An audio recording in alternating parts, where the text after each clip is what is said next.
Espace TV, le 22h.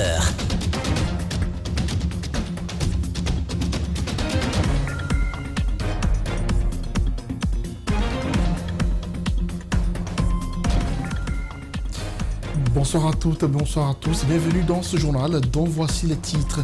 Le virus Ebola a été vaincu en Guinée. La fin de cette épidémie hémorragique a été officiellement annoncée ce samedi à Zérékoré par les autorités sanitaires de l'OMS. Ebola s'en va après avoir fait de nouvelles victimes, 9 morts officiellement. C'est fait, Boubacar Diallo et Mamadi Condé ont rejoint leur famille après leur libération ce samedi. Ces deux militants de l'opposition qui étaient à la maison centrale ont été graciés hier vendredi par le chef de l'État. À leur sortie de prison, ils ont livré leurs premiers sentiments aux journalistes fortement mobilisés.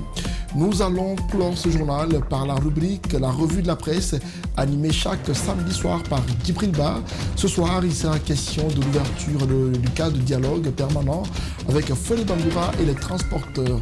La récente sortie d'Alpha Condé à Bokeh a largement fait la une des médias. Dans un instant, on en parle.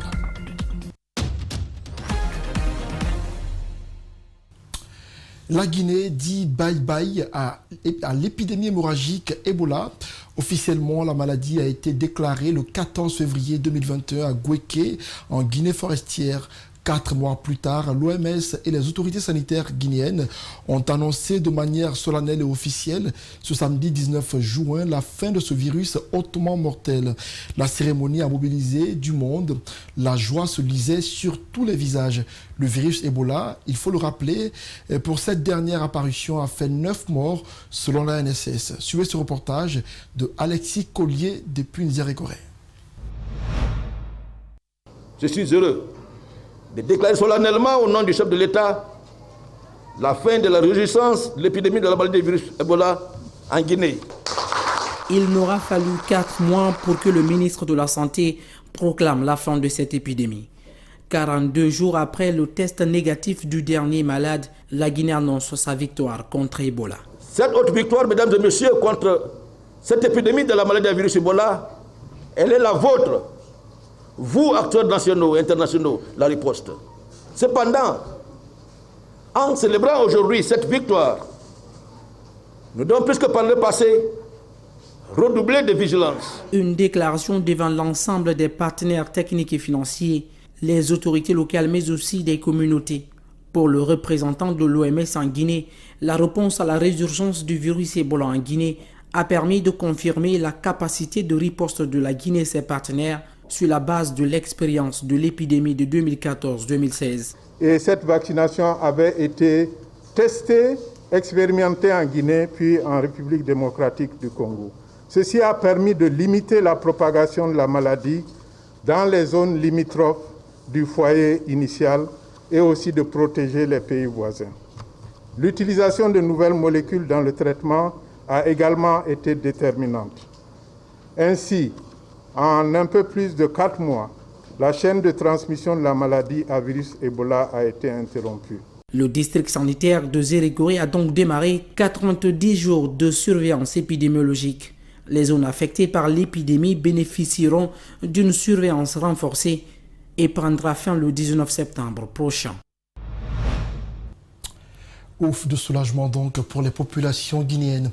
Dans le même sillage santé toujours, le 19 juin de chaque année, l'humanité célèbre la journée mondiale de la drépanocytose. Cette maladie génétique est très répandue, mais qui reste méconnue du grand public. Elle touche plus de 50 millions de personnes dans le monde et près de 2000 personnes en Guinée.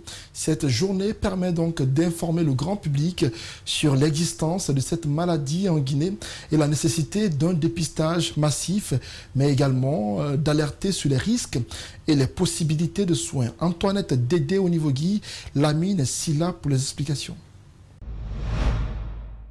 La drépanocytose, une des maladies génétiques les plus répandues à travers le monde. Pourtant, elle reste encore largement méconnue du grand public. Il s'agit d'une affection du sang qui provoque une dégénérescence des globules rouges. Régulièrement, il bloque les vaisseaux sanguins. C'est une anomalie du sang qui lèse les tissus et organes vitaux.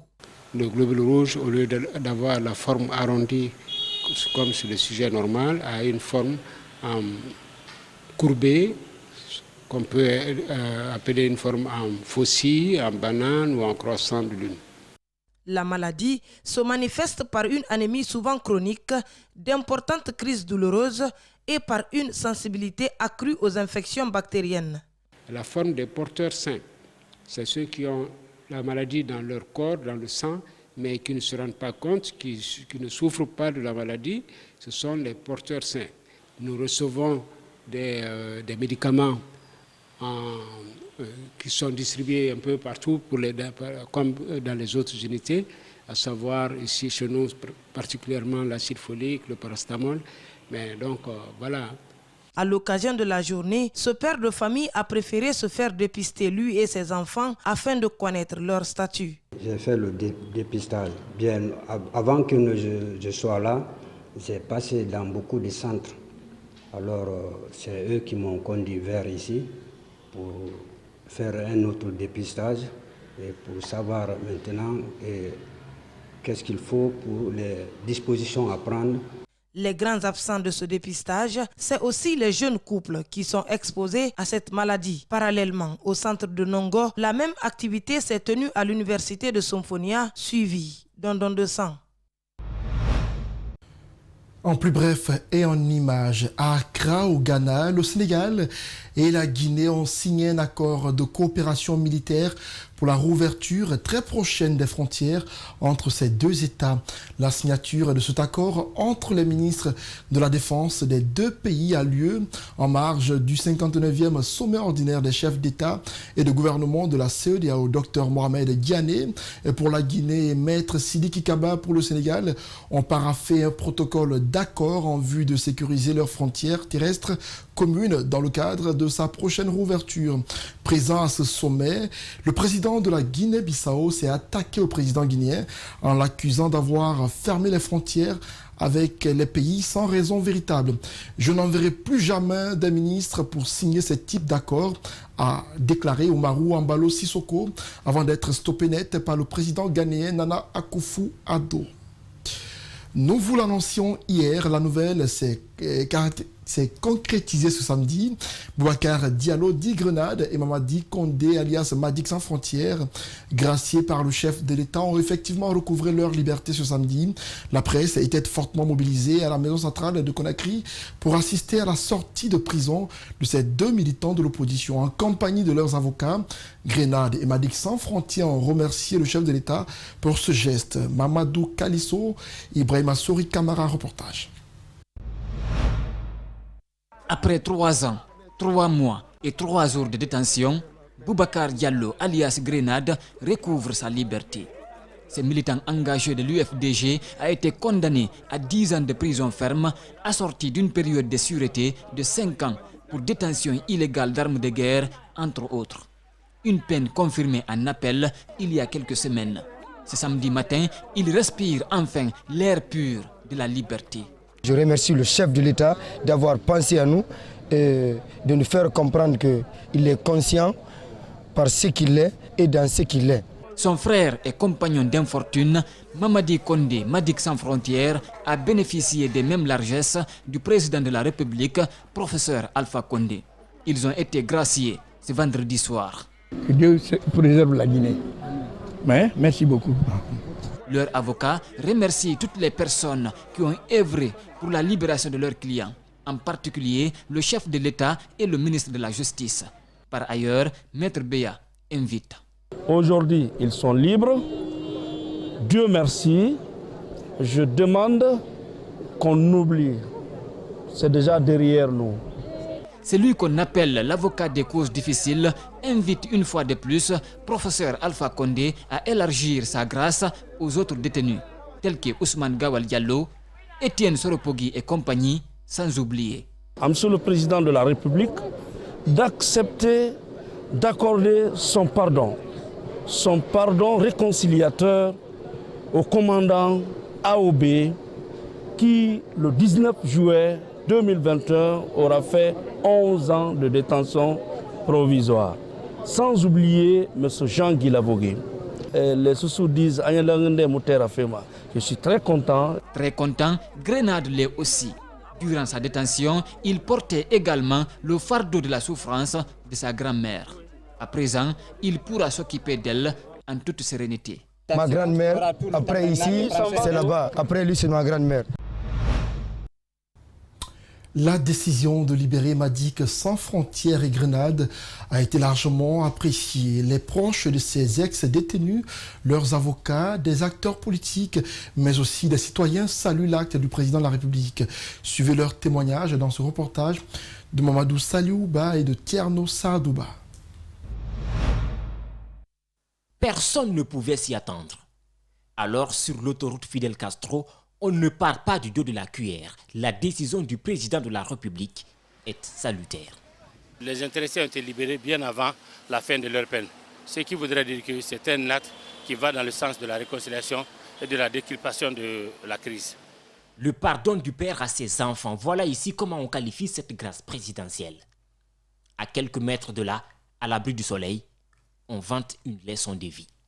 Donc, ce qu'ils ont commis comme erreur, donc ils ne vont plus reproduire ça dans cette société.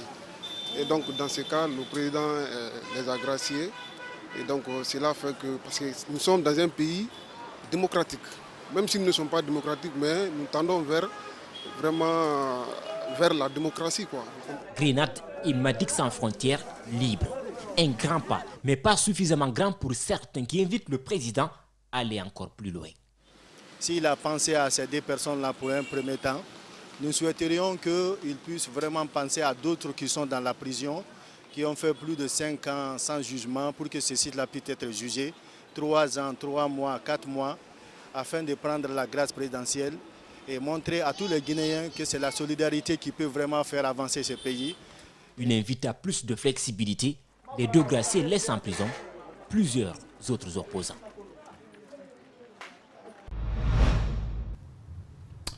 Des acteurs politiques ont réagi à la remise de peine de Boubacar Diallo Grenade et de Mamadi Condé Madik sans frontières. Baouri Siakabari encourage le président de la République d'en faire autant pour d'autres détenus et donner un sens au dialogue politique et social en cours. Du côté du gouvernement, c'est la ministre de la Citoyenneté et de l'Unité nationale qui a pris la parole pour se réjouir de l'acte et demander plus au chef de l'État, Mamadou Boulere Diallo et Aboulaye Kamara. Reportage.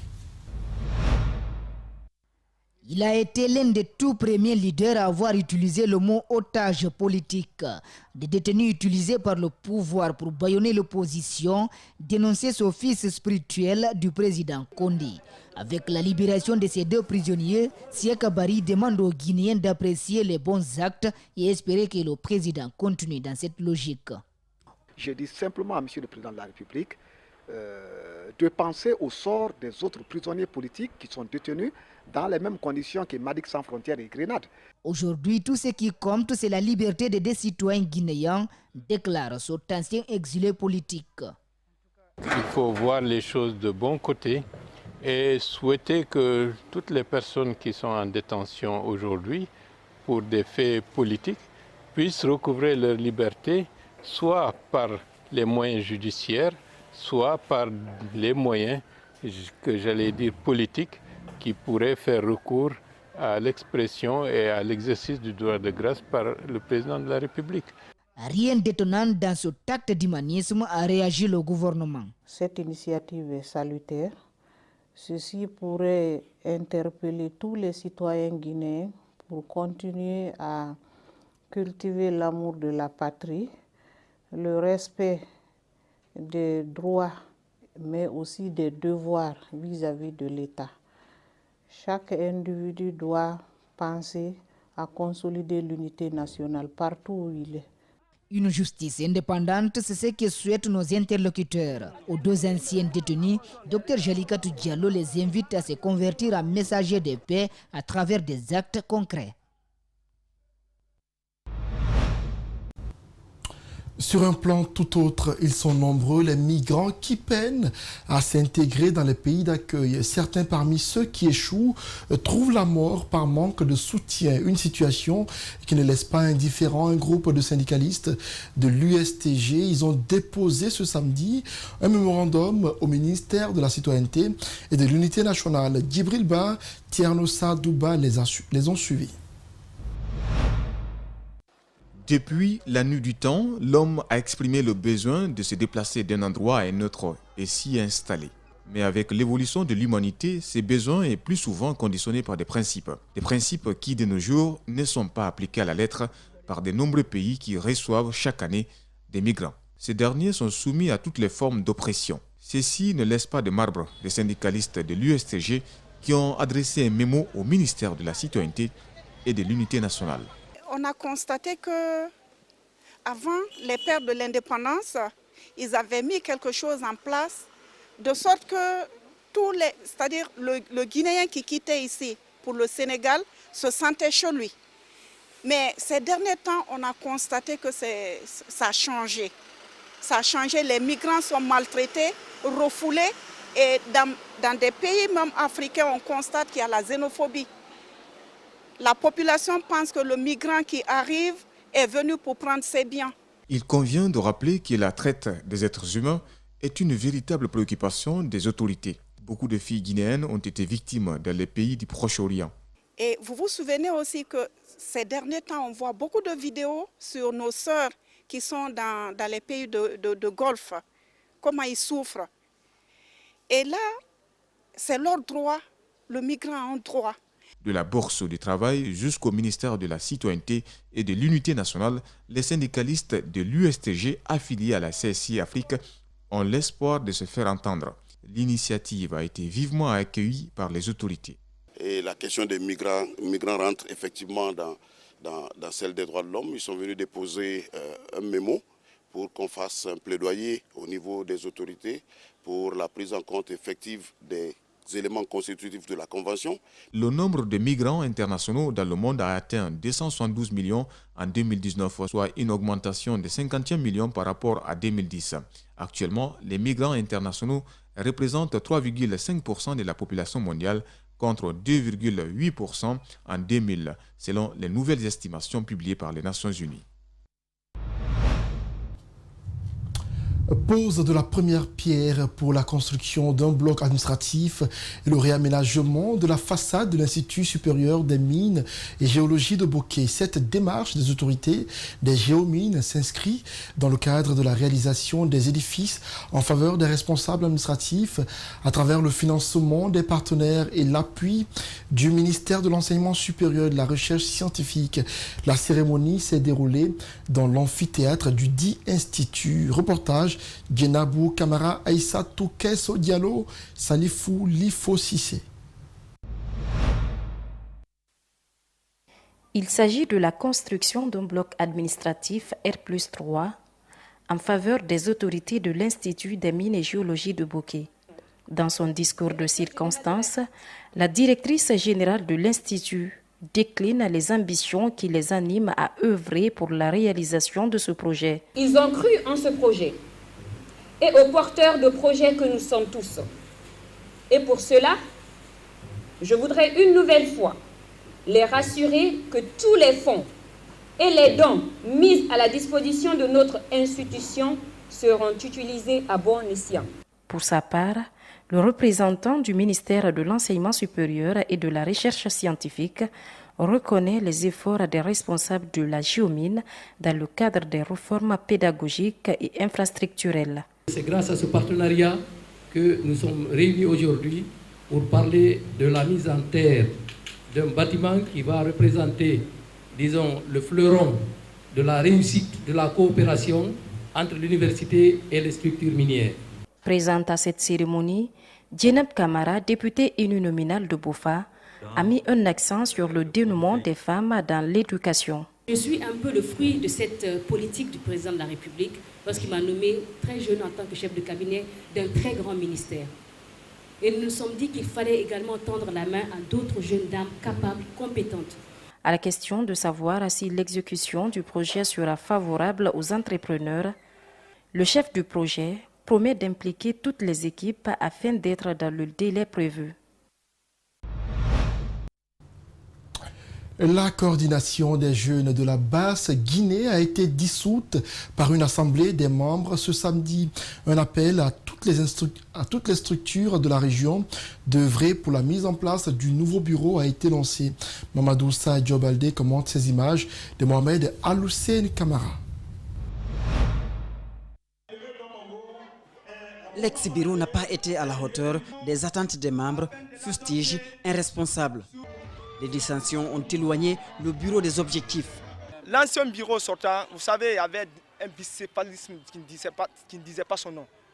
Tantôt il y a un certain Touré, tantôt il y avait un certain Soirée. Donc nous on a dit pour mettre fin à ce bicéphalisme, il faut dissoudre tous ces bureaux, mettre un seul bureau qui sera représentatif de tous les fils de la Basse-Guinée.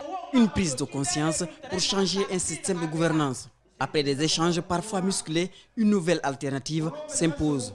L'objectif fondamental que nous nous sommes fixés en convoquant cette rencontre est de marquer une rupture totale avec les pratiques de gestion des bureaux sortants.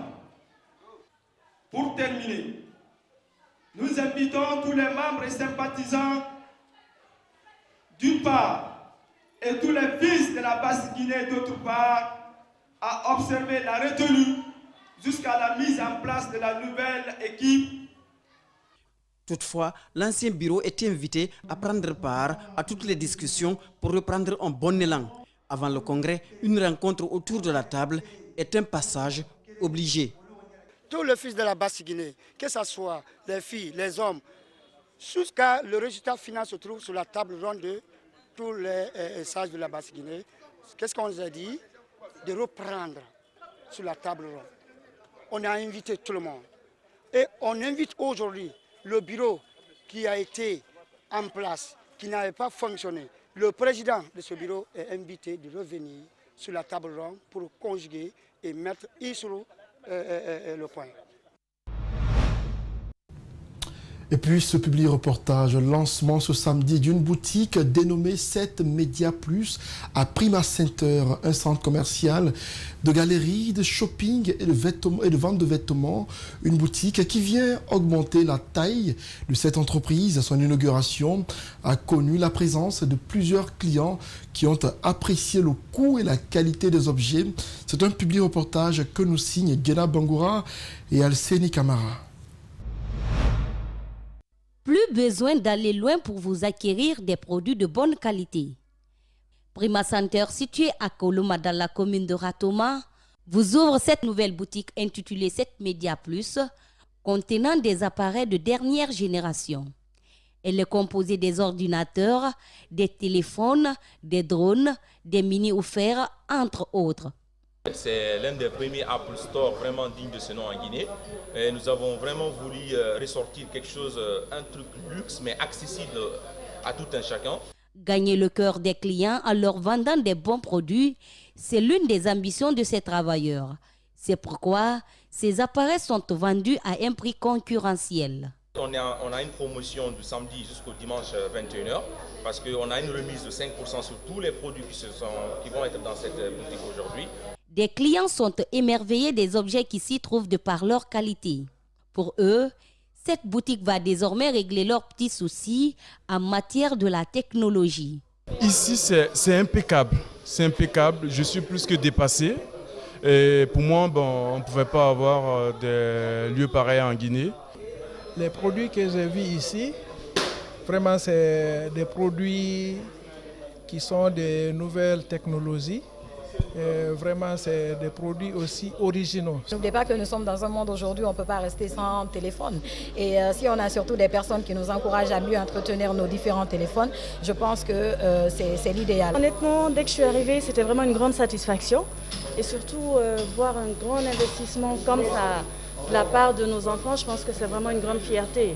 Papa m'a acheté une tablette pour mon anniversaire. Connu pour son confort, Prima Center est un centre aéré qui donne le plaisir d'y rester pour les enfants, tout comme les grands. L'ONG SIPA Guinée a procédé ce vendredi au lancement de sa deuxième édition de la campagne de reboisement. Les activités devront officiellement démarrer à partir du 25 de ce mois de juin. L'objectif est de rechercher par l'ONG SIPA Guinée, c'est de lutter contre le réchauffement climatique. Le thème retenu cette année est « Celui qui plante un arbre est un patriote, mais celui qui le coupe brûle la terre des ancêtres ». Justin Leno, Ibrahima Souma. L'ONG SIPA Guinée plus que déterminée à atténuer des gaz à effet de serre. À cet effet, l'organisation non gouvernementale vient communiquer sur une campagne de reboisement qu'elle compte bientôt lancer. Elle va associer 37 départements ministériels, 10 ambassades, 25 institutions, 47 entreprises et des partis politiques. Aujourd'hui, notre pays va très mal. Chaque année, la Guinée perd 35 000 hectares. Alors, qu'est-ce que la société civile doit faire? Qu'est-ce que nous, les ONG, nous devrons faire? Il est temps d'agir, parce que si nous ne réagissons pas, la nature risque de réagir. Partout dans le monde, le Royaume-Uni organise le sommet sur le climat, le COP26 à Glasgow cette année. Et c'est une année importante pour le monde. Pour concrétiser son initiative, l'ONG SIPA Guinée souhaite démarrer les activités de sa campagne de reboisement le 25 du mois de juin prochain, par la mise à terre des plans que chaque partie prenante devra apporter. La mise à terre des plans, c'est-à-dire le ministère de l'Environnement, des Eaux et Forêts, on aura le ministère de la Jeunesse, on aura le ministère de la Sécurité et de la Protection civile, on aura aussi le ministère du Commerce. Donc voilà ces trois ministères qui vont commencer d'abord à passer à la symbolisation de ces actions citoyennes. Plusieurs sites ont déjà été choisis pour planter des arbres afin de massivement lutter contre le réchauffement climatique. 2500 plans, chaque structure doit associer son image en apportant ses plans. Et alors, les sites qui ont été choisis, c'est à Koya et à Dubrika. Essayons vraiment d'œuvrer dans ce sens-là en luttant contre les méfaits du réchauffement climatique. La vision principale de l'ONG SIPA Guinée est de faire de la Guinée la capitale africaine de l'environnement par la création des forêts classées à travers tout le pays.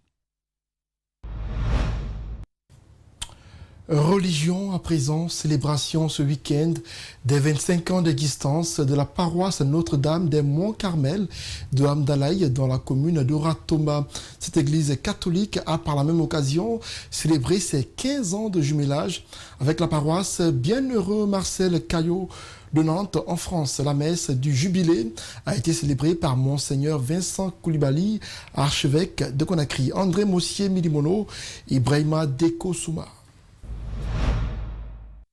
25 ans jour pour jour que cette église catholique a été fondée dans ce quartier de Hamdalaï.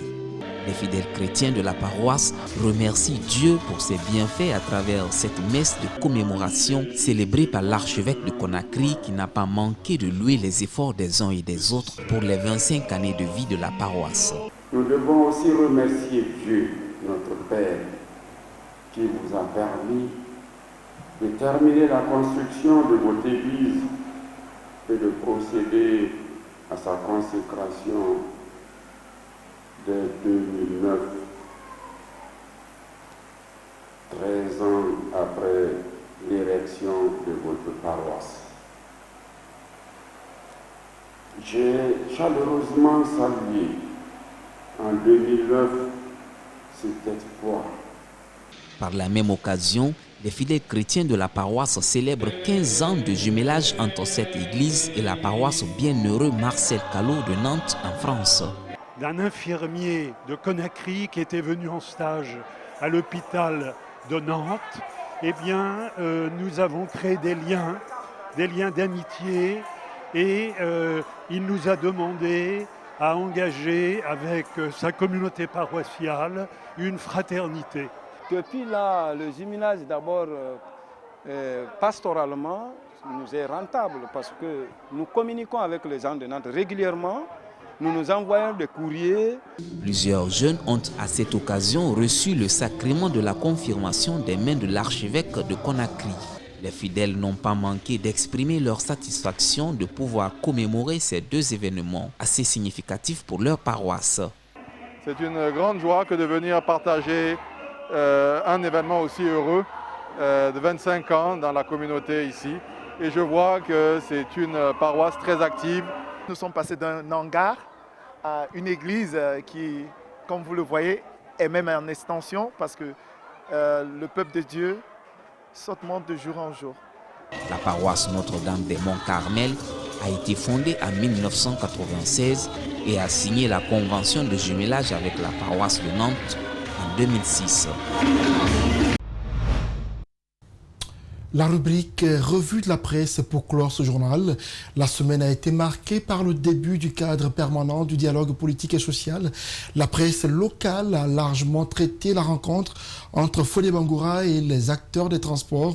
Et puis le discours d'Alpha Condé à Bouquet qui a fait beaucoup de polémiques, a-t-on constaté à travers les sites d'information.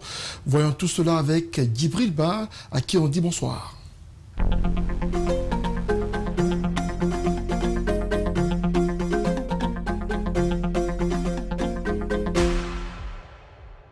Bonsoir à tous et à toutes. À la une des médias, cadre permanent du dialogue. Ensemble, on trouvera la solution. Voilà comment Mosaïque titre son article sur le dialogue qui s'est ouvert cette semaine. Le facilitateur Fodé Bangoura, devant la presse, a salué à sa juste valeur le caractère inclusif de ce cadre de dialogue qu'il a lancé. Parlant de ce dialogue, le Lynx.net écrit à sa manière, dialogue politique et social, le secteur des transports ouvre les dégâts. Fodé Bangoura de préciser que le dialogue avec le secteur des transports se poursuivra. Il ne reste qu'à évaluer la mise en œuvre des recommandations. Reste à savoir quand commencera le dialogue politique tant attendu. Luttons sur le site. Ce départ ne rassure pas Mamadou Sylla qui s'est fait entendre entre les lignes de Guinée Matin. Il n'apprécie pas la façon dont les travaux du cadre de dialogue politique et social ont démarré. Le chef de file de l'opposition guinéenne estime qu'il y avait d'abord des préalables à régler avant d'entamer les consultations. Il a également dit chez notre confrère la Guinée.info qu'on risque de revivre le scénario du précédent dialogue. Selon lui, toutes les conditions ne sont pas remplies pour la tenue d'un dialogue inclusif parce que même le contenu du décret de création du dit cadre permanent du dialogue politique et social a déterminé la composition. De toutes les façons, Fodé Bangoura promet que le dialogue politique et social sera inclusif. Titre à sa une, l'AGP, l'agence guinéenne de presse. Chaque fois qu'il y aura un secteur touché, on prendra les concernés de ce secteur. Ceux qui doivent réglementer seront également présents, a-t-il dit. Le Lynx.net revient avec ce titre « Dialogue politique, les grands chantiers de Petit Président ». Fodé Bangoura, alias Petit Président, nommé secrétaire permanent du cadre du dialogue politique et social, a du pain sur la planche. Concilier les intérêts du pouvoir et ceux de l'opposition, surtout que l'UFDG de Selou ne discutera qu'à la condition qu'on libère ses militants et alliés. D'ailleurs, l'épouse de Chérif Ba affirme dans les colonnes de Vision Guinée qu'avant tout dialogue, il faut la libération des personnes injustement détenues. À la une également des journaux cette semaine, Alpha Condé promet, après 2022, nous n'allons plus importer du riz. D'après Vision Guinée, le chef de l'État assure que la pagaille est terminée quand il y a la paix et la stabilité. Tout le monde vient dans le pays, s'il plaît à Dieu. Après 2022, nous n'allons plus importer du riz. À partir de 2023, nous allons consommer le riz que nous produisons et en exporter dans d'autres pays, a indiqué le président Condé, cité par l'auteur de l'article. Alpha Condé, aux Guinéens, nous allons passer quelques mois difficiles, titre Guinée Matin. Il reconnaît les difficultés économiques auxquelles sont confrontés les Guinéens, mais leur demande d'accepter cette situation qui, selon lui, seront bientôt seront, oui, bientôt jugulés. Comme à ses habitudes, Alpha Condé ne s'est pas empêché aussi de lancer des pics à ses opposants qu'il qualifie d'ennemis de la République. À la une des médias, décès de Fassine Touré, Alpha Condé rend hommage à l'une des plus grandes figures de l'histoire du pays, écrit Guinée 7, Guinée 114, titre de sa manière, Alpha Condé à la levée du corps du général Fassine Touré. Samo Kiridi porte son message. Parlant de Fassine Touré, il dit que c'est un homme qui a agi au nom de tous les Guinéens pendant très longtemps.